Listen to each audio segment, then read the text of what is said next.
ሃይ ጋይስ እንዴት ናችሁ? በዛሬ ቪዲዮ የማሳያችሁ ስፔሻሊ ደግሞ ለተማሪዎች ዲግሪያችሁን ለምትመረቁና የተለያየ ዶክመንት ለምታዘጋጁና ማስተርሳችሁን ግራጁዌት የምታረጉ ሌሎቻችሁ ደግሞ በርቀት ትምህርታችሁን የምትከታተሉና አዚ ኤንድ ኦፍ ዘ ዴይ ዶክመንት ስታዘጋጁ ለዶክመንታችሁ የሚያስፈልጉ ዋነኛው ነገር ቴብል ኦፍ ኮንተንት ነው።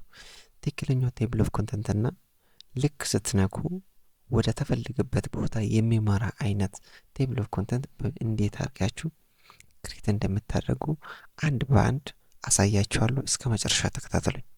እንደምታዩ ቴብል ኦፍ ኮንተንት ክሬት ለማድረግ የሚያስፈልጉ የራሱ የሆነ ነገሮች አሉት እንበልና ቴብል ኦፍ ኮንተንት ላይ የሚገቡ የተለያዩ ታይትሎች አሉ፣ ከዛ ሰብ ታይትሎች አሉ። ስለዚህ ለታይትሎች ሄደር 1 ብናደርግ ሰብ ታይትሎች ደግሞ ሄደር 2 አድርገን ሴሌክት አድርገን እንሄዳለን ማለት ነው። የመጀመሪያ ስራችን ኦኬ።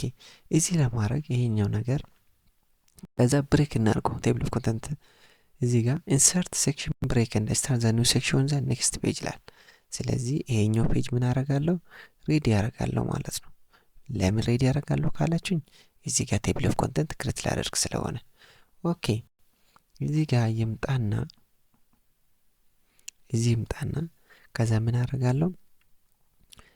ዶክመንቴ ጋር ሄድና ለእያንዳንዱ ዶክመንት ይሄኛው ታይትል ማድረግ ከፈለኩት ምን አደርጋለሁ? ሆም ውስጥ ገባና ከዛም በኋላ ሄደር 1 አደርጋለሁ። እሺ ፕሮጀክት ኦቨርቪው እና ይሄኛው ደግሞ ሳብታይትል ስለሆነ ሄደር 2 አደርጋለሁ። ይሄኛው ኢኒሺየቲንግ ኤንድ ፕላኒንግ የሚለውን ኢኒሺየቲንግ ኤንድ ፕላኒንግ የሚለውን ሄደር 2 አደርጋለሁ ማለት ነው። ኦኬ እንዲህ ከሆነ በኋላ እዚህ ጋር ምን አለ? ዲዛይን ኤንድ ካስተማይዜሽን የሚለውን ኒው ላይን ላይ እናድርግ። እስቲ ኒው ፔጅ ላይ አድርገን ይሄኛውን ለምሳሌ ስለሆነ ይሄኛውም ታይትል አድርጉ። ሴሌክት አድርገን ሄደር 1 ማድረግ ነው። እሺ ሄደር 1 ካረግን በኋላ ይሄኛውን ደግሞ ትሬኒንግ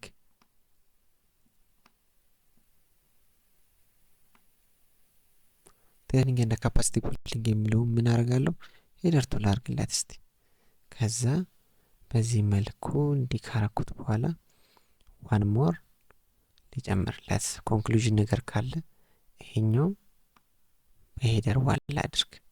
ኦኬ እንዲህ ካደረግን በኋላ ምንድነው የሚቀረን ካላችን ኔክስት ወዴት እንሄዳለን? ወደ ሪፈረንስ እንሄዳለን።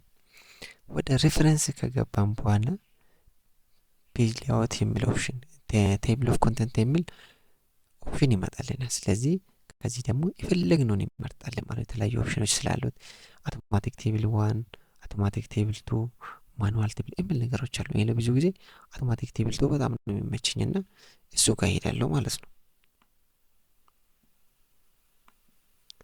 አየ ለምን እዚህ ጋር ክሬት እንዳደረገ ታውቃላችሁ? ካርሳሪ እዚህ ጋር ሴሌክት ስላደረኩት ነው። ስለዚህ ይሄን ምን አደርጋለሁ? ባክ አደርጋለሁ ማለት ነው። ስለዚህ ይሄኛው እዚህ ጋር ልመለስና ከዛም በኋላ እዚህ ጋር መጥቼ ምን አደርጋለሁ?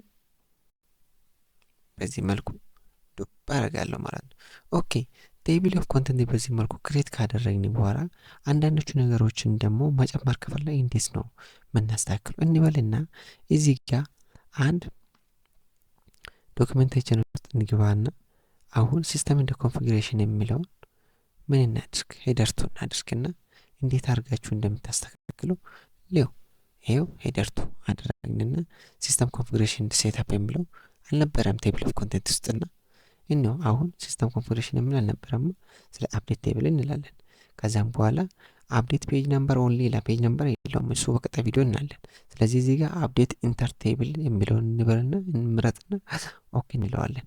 አያችሁ ትሬኒንግ ኤንድ ካፓሲቲ ቢልዲንግ የሚለው በዚህ መልኩ ጨምረውልናል። አያችሁ እንዲህ በማድረግ ዶክመንታችሁ ፔጅ ቴብል ኮንተንት ክሬት ማድረግ ወይ ደግሞ ማዘጋጀት ትችላላችሁ። ይሄኛውን የእናንተ አድቫይዘር ቢሆን የእናንተ መምህር ወደዛ መሄድ ሲፈልግ ምን ያደርጋል? ኮንትሮል ከዛ ክሊክ ማድረግ ነው። ወዴት ይወስዷል? ወደዚህ ይወስዷል ማለት ነው። እንዲህ በማድረግ ለዶክመንታችሁ ትክክለኛው ቴብል ኦፍ ኮንቴንት ክሬት ማድረግ ትችላላችሁ ማለት ነው። እንግዲህ ሀሳብ አስተያየት ካላችሁ በኮሜንት ቦክስ ላይ አሳውቁኝ እላለሁ። ኦኬ፣ በሌላ ቪዲዮ ደግሞ እንዴት አድርጋችሁ ለዶክመንታችሁ ትክክለኛውን ፔጅ ነምበር እንዴት እንደምትሰጥ አንድ በአንድ አሳያችኋለሁ። በሌላ ቪዲዮ እስክንገናኝ ድረስ ደህና ቆዩልኝ።